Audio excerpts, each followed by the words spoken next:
नमस्कार दोस्तों, civil study में आपका स्वागत है।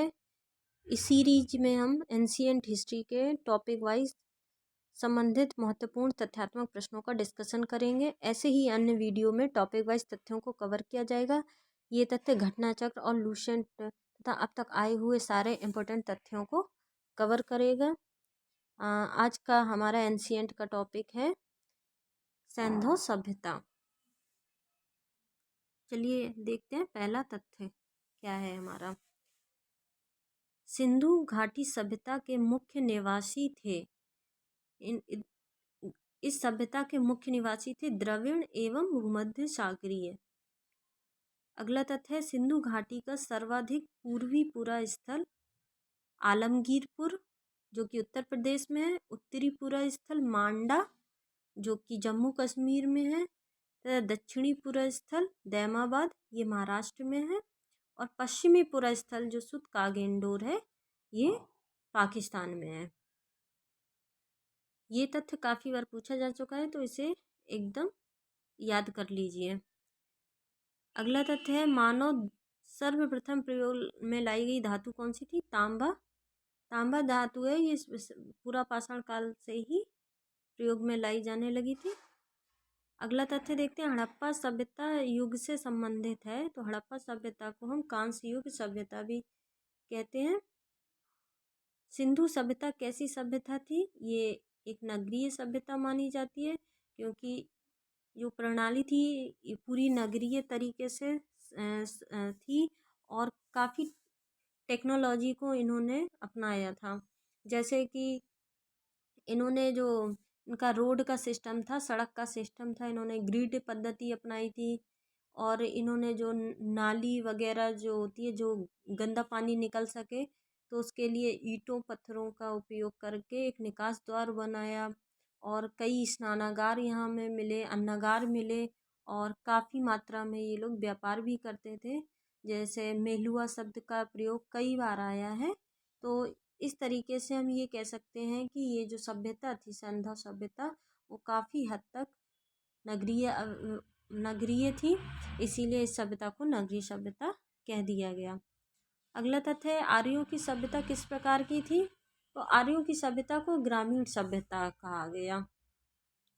अगला तथ्य देखते हैं कि हड़प्पा सभ्यता की खोज कब और किसने की थी? तो हड़प्पा सभ्यता की खोज जो है 1921 में दयाराम साहनी ने की थी। हड़प्पा सभ्यता के बाद आता है मोहनजोदड़ो। मोहनजोदड़ो शब्द का सिंधी भाषा में क्या अर्थ होता है? तो ये होता है मृतकों का टीला। इस मृतकों का टीला इसे बोला गया है।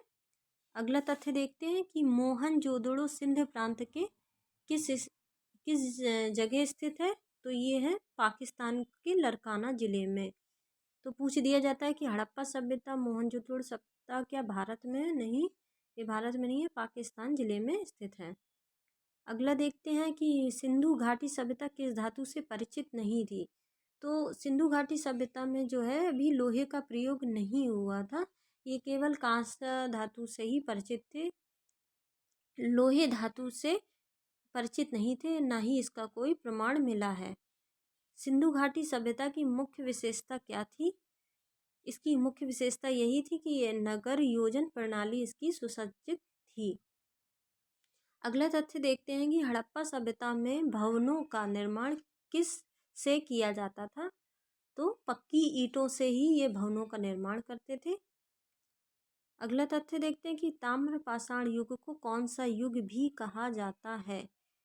ताम्र पाषाण युग को चालकोलिथिक युग भी कहा जाता है क्योंकि इसमें पत्थर और तांबे जैसी धातु दोनों को प्रयोग में लाके बनाई जाती थी और इनके औजार काफ़ी हद तक पहले के कंपैरिजन में सही बनने लगे थे और मजबूत बनने लगे थे। अगला तथ्य देखते हैं कि पंजाब प्रांत यानी पाकिस्तान वाला पंजाब प्रमुख स्थल थे। तो तथ्य में ये बताया गया है कि पाकिस्तान का जो पंजाब प्रांत है उसमें कौन कौन से इस सभ्यता के नगर स्थित थे? वो थे हड़प्पा, चकपुरवाने, जलीलपुर और डेरा इस्माइल खान। अगला तथ्य देखते हैं कि गुजरात की कच्छ की खाड़ी में स्थित प्रमुख नगर थे। तो गुजरात की कच्छ की खाड़ी में सुरकोटदा और धौलावीरा थे। अगर कहा जाए कि खंबात की खाड़ी में स्थित प्रमुख नगर थे तो वो थे लोथल और रोजदी। जो लोथल है उसे एक डॉकयार्ड माना जाता है, कहा जाता है कि यहाँ से अन्य देशों की ओर व्यापार किया जाता था। इधर पे कुछ साक्ष्य मिले हैं और अभी हाल ही में लोथल को एक यूनेस्को की सूची में भी शामिल किया गया है। अगला क्वेश्चन देखते हैं कि अगला तथ्य देखते हैं कि हड़प्पा सभ्यता के किस स्थल से गोदीवाड़ा के साक्ष्य मिले हैं। तो गोदीवाड़ा के साक्ष्य लोथल से मिले हैं। अगला तथ्य है सैंधव सभ्यता के किस नगर से महान स्नानागार के साक्ष्य मिले हैं। महान स्नानागार के साक्ष्य जो हैं वो मोहनजोदड़ो से मिले हैं और मोहनजोदड़ो से ही एक नर्तकी की कांसे की मूर्ति मिली है। यहाँ पर कुंवड़ वाले बैल की आकृति की मोहरें भी मिली हैं। इसीलिए पुराने ज़माने से ही एक कुंवड़ वाले बैल को लोग आज भी मान्यता देते हैं एक भगवान के रूप में। अगला तथ्य है मिस्र की सभ्यता का विकास किस नदी से हुआ है। जो मिस्र की सभ्यता है उसका विकास हुआ था नील नदी की द्रोणी से। हड़प्पा नदियों के किनारे बसे प्रमुख नगर।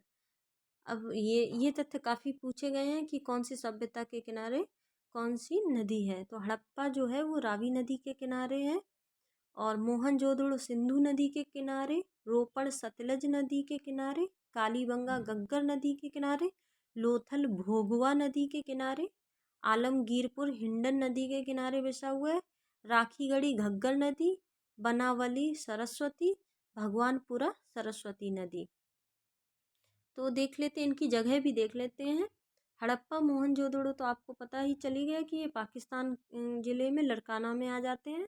जो रोपड़ है वो पंजाब में, कालीबंगा राजस्थान की है, लोथल गुजरात, आलमगीर उत्तर प्रदेश, राखीगढ़ी ये हरियाणा और बनावली राजस्थान में स्थित है। अगला तथ्य देखते हैं कि सिंधु सभ्यता प्रमुख स्थल एवं खोजकर्ता। अब ये भी क्वेश्चन काफ़ी बार पूछे जाते हैं कि किस सभ्यता की खोज किसने की थी। तो हम चलिए आइए देख लेते हैं इसको एक एक करके। हड़प्पा सभ्यता की खोज है वो दयाराम साहनी ने 1921 में की थी। मोहनजोदड़ो की खोज की थी रखालदास बनर्जी ने। रोपण की खोज यज्ञ दत्त शर्मा ने की थी। लोथल की खोज SR राव ने।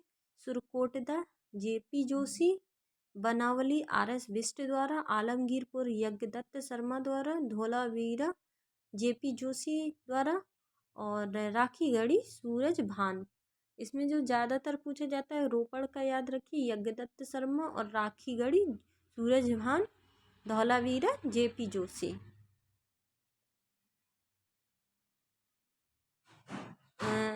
अन्य तथ्य देखते हैं कि जुता हुआ खेत और नक्काशीदार ईंटों के प्रयोग का साक्ष्य किस नगर से प्राप्त हुआ है।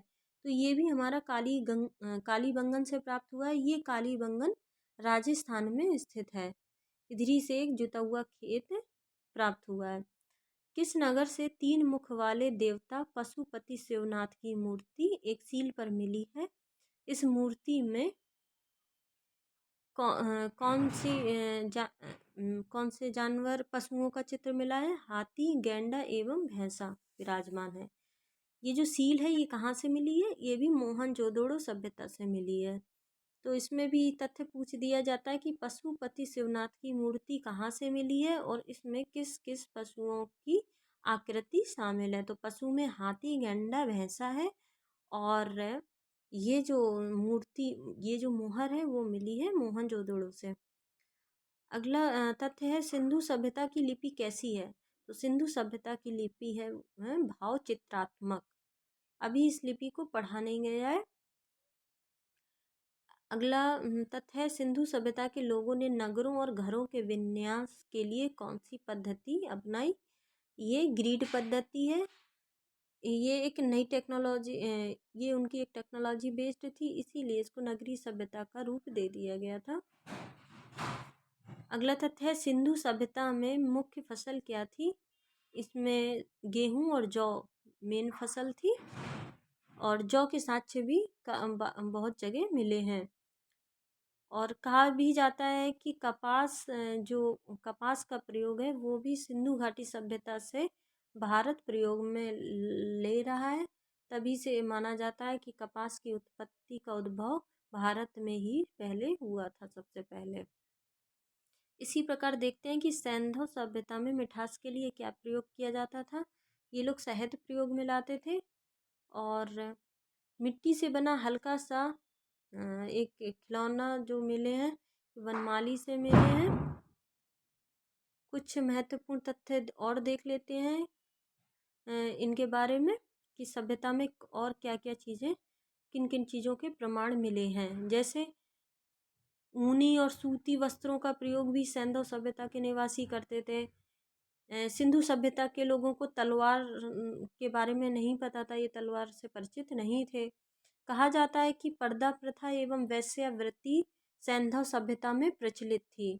अगर क्वेश्चन आ जाए कि पर्दा प्रथा एवं वेश्यावृत्ति सैंधव सभ्यता में प्रचलित थी, तो कहेंगे हाँ।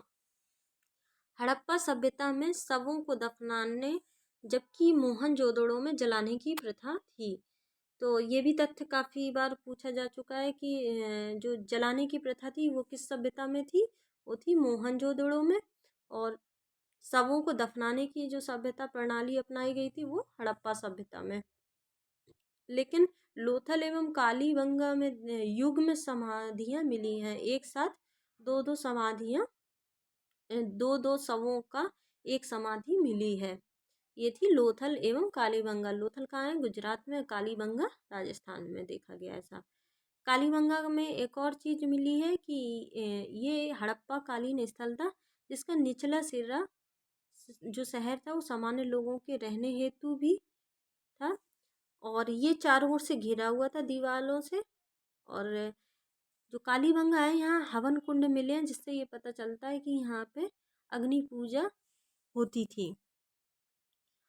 और इसमें थोड़ा सा और भी तथ्य अगर हम जानने की कोशिश करें, तो सिंधु सभ्यता का कि ये कितने वर्ष पुरानी है, तो इसके लिए कार्बन-14 डेटिंग का यूज किया। और जो कार्बन-14 डेटिंग थी, इसकी खोज सर्वप्रथम अमेरिकी वैज्ञानिक, जो कि रसायन शास्त्री थे, V.F. लिवी द्वारा 1946 में की गई। और इसमें मेन तथ्य ये भी देख सकते हैं कि सिंधु घाटी सभ्यता का अगर कहें सबसे बड़ा स्थल क्या था, तो वो मोहनजोदड़ो था। जबकि भारत में इसका सबसे बड़ा स्थल राखीगढ़ी था।